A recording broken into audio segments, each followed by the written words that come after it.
कल प्रधानमंत्री संसद पहुँचे और संसद पहुँचते उन्होंने लगभग 24 मिनट का लंबा चौड़ा भाषण दिया।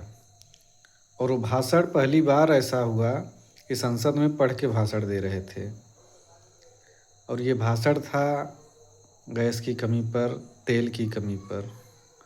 और भाषण उन्होंने पूरा 24 मिनट ख़त्म भी कर दिया बिना नेहरू का नाम लिए। ये पहली बार ऐसा हुआ है कि मोदी जी ने बिना नेहरू का नाम लिए 24 मिनट भाषण किया।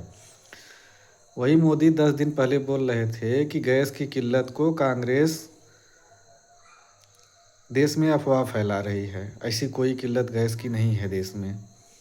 लेकिन कल मोदी जी जब संसद में पहुंचे तो अध्यक्ष के सामने बार बार यही कह रहे थे कि स्थिति कोरोना जैसी होने वाली है। युद्ध के चलते भारत में ही नहीं पूरे विश्व में इसके असर दिख रहे हैं और हम लोग उसको सही करने का प्रयास कर रहे हैं।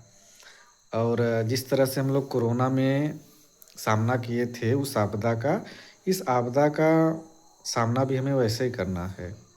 अब समझ में नहीं आता कि आदमी करना क्या चाहता है। कोरोना तो आया था, उसकी गलती आपकी नहीं थी, मान लेते हैं। लेकिन ये तो आपकी गलती है ना, इसको आप कब बोलेंगे?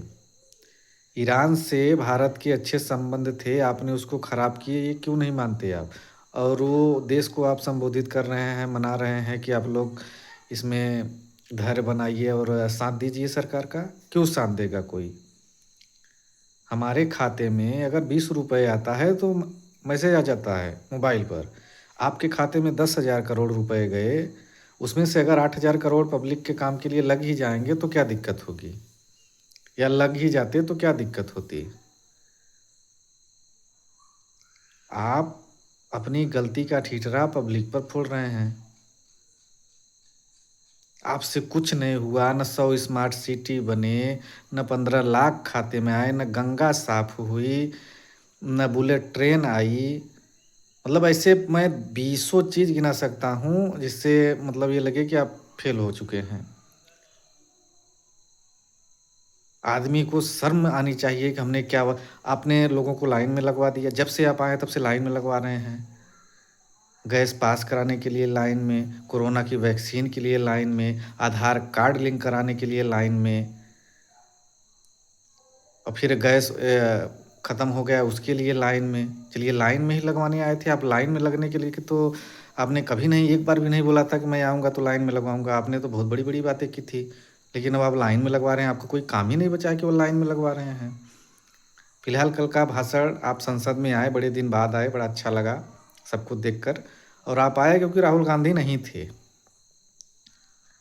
राहुल गांधी नहीं थे और आप अपना भाषण बोल के चले गए। अब शायद ही कभी आए संसद में। और राहुल गांधी कल गुजरात के दौरे पर थे, इसलिए आप संसद में आए।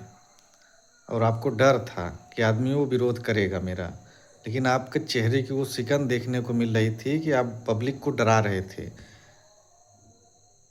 अब मुझे लगा फिर से वही दौर आएगा कि ताली बजाओ, थाली बजाओ, मोबाइल की लाइट जलाओ, अमिताभ बच्चन से प्रचार करवाओ। फिर से यही सब होगा।